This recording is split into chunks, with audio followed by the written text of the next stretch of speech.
Alliance का कोई सवाल ही नहीं उठते। मैं दोनों सीट जीता, एक को तो रिजाइन करना पड़ेगा, तो शुभेंदु अधिकारी जी दोनों सीट जीता, उनको एक छोड़ना पड़ेगा। मैं ही अपोजिशन में बैठेगी।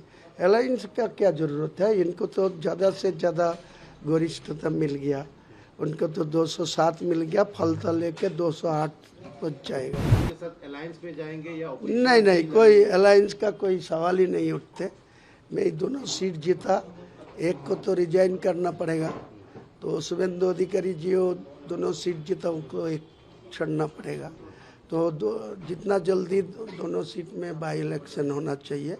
और मेरा जो रेजीनगर 70 में 60,000 से ज़्यादा वोट में जीता, तो वो सीट में मेरा एक ही लड़का है, बेटा है, उनका नाम है, जो कश्मीर का मुख्यमंत्री था गुलाम नबी आज़ाद। उसी टाइम वो 25 वैशाख 9 में वो जन्म लिया, तो काल 25 वैशाख 9 में आने वाला है। वो उसी दिन 1994 में मेरा बेटा का जन्म लिया, तो उनका उसी टाइम वो गुलाम नबी आज़ाद कश्मीर का मुख्यमंत्री था, इसीलिए उनका नाम रखा गुलाम नबी आज़ाद।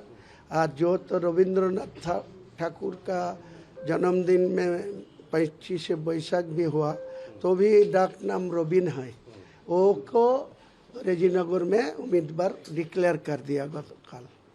तो जब आप बीजेपी के साथ, जब बीजेपी की सरकार बनेगी, तो बीजेपी के साथ क्या अलायंस में चलेंगी या ऑपोजिशन में? नहीं, मैं ही अपोजिशन में बैठेगी। अलायंस का क्या जरूरत है, इनको तो ज़्यादा से ज़्यादा गरिष्ठता मिल गया, उनको तो 207 मिल गया, फलता लेके 208 पहुँच जाएगा। तो मेरा तो कोई लालच नहीं है जो सरकारी दल में कोई चेयर लेने के लिए। मेरा जो विधानसभा का जो हक है वो लेके मैं अपोजिशन बैठ के, मेरा मुर्शिदाबाद जिला तथा स्टेट का जो लोगों को ऊपर कोई जुल्म नहीं होना चाहिए, लोगों को मोदी जी जो बोल रहा है सबको साथ, सबको विकास, सबको ये मान के चले, तो मेरा कोई दिक्कत नहीं है। कल देखा गया कि अखिलेश यादव ममता बनर्जी के घर पे आए थे, मीटिंग किए, और मीटिंग करने के बाद उन्होंने ये भी कहा है कि जो वोट जो काउंटिंग हुआ है उसमें बहुत कुछ मैनिपुलेशन किया गया है, वोट चोरी हुआ। तो अखिलेश जब जो केजरीवाल 2 महीना तक जो प्रचार चल रहा है वो कहाँ थे? वो तो ममता बनर्जी को पास आके सपोर्ट देना चाहिए। वो तो राहुल गांधी अभिषेक को सुबह सुबह जाके राहुल गांधी में घर में चाय पीते, तो यहाँ क्यों राहुल गांधी ममता को खिलाफ 294 में उम्मीदवार खड़ा किया? ये दिचाचरिता नहीं होना चाहिए। ममता बनर्जी भी झूठा आदमी, और कांग्रेस का 50 साल से बंगाल में 1997 में जो कांग्रेस को चुनाव में ख़त्म हो गया, आज तक कांग्रेस वो दिन दिन आम आदमी को पास इनका कोई सब रिजेक्ट कर दिया, कांग्रेस को भी रिजेक्ट कर दिया, मार्क्सवादी कम्युनिस्ट पार्टी को भी।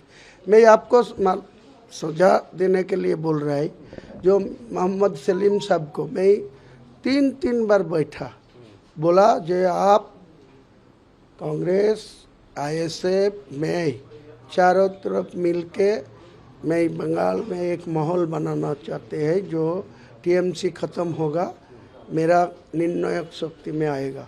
वो बोल के कोई मेरा बात का कोई गुरुत्व तो नहीं दिया। मैं क्या करूँगी, मैं लड़ लिया, वो लड़ लिया, वो भी सीपीएम भी 1 सीट मिला, कांग्रेस भी मुर्शिदाबाद जिला 2 सीट मिला, खुद मैं अकेला लड़ के 2 सीट जीत हासिल किया। तो मेरा को साथ कांग्रेस, सीपीएम, नेशनल दल, इनको क्या फर्क है? नहीं सोचते हैं, यही सोचना चाहिए। तो 29 का लोकसभा चुनाव भी तो अब 5 साल बाद आने ही वाला है। हाँ, 3 साल बाद आने वाला है। तो वहाँ पे आम जनता उन्नयन पार्टी क्या लोकसभा में भी उम्मीदवार खड़े करेगी? जरूर, मैं खुद बहरमपुर सीट में लड़ेगी, एवं इंशाल्लाह मैं वहाँ से 2 लाख वोट में जीत हासिल करेगी। मेरा मुर्शिदाबाद के 3 सीट है टीएमसी का, 3 को मैं हराएगी, ये मेरा टारगेट है। अरे टारगेट मैं फुलफिल करूँगी। तो उसके अलावा भी और क्या क्या सीट, कौन कौन सा सीट आप अभी तक डिसीजन लिए? मैं ज़्यादा सीट पार्लियामेंट में नहीं लड़ना चाहूँगी। मैं मुर्शिदाबाद 3, मालदा 2 और उत्तर दिनाजपुर का रायगंज 6 सीट अभी निर्णय लिया। कोई ज़रूरत पड़ेगी तो और 2-4 सीट लड़ने जाएगी, क्या दिक्कत है।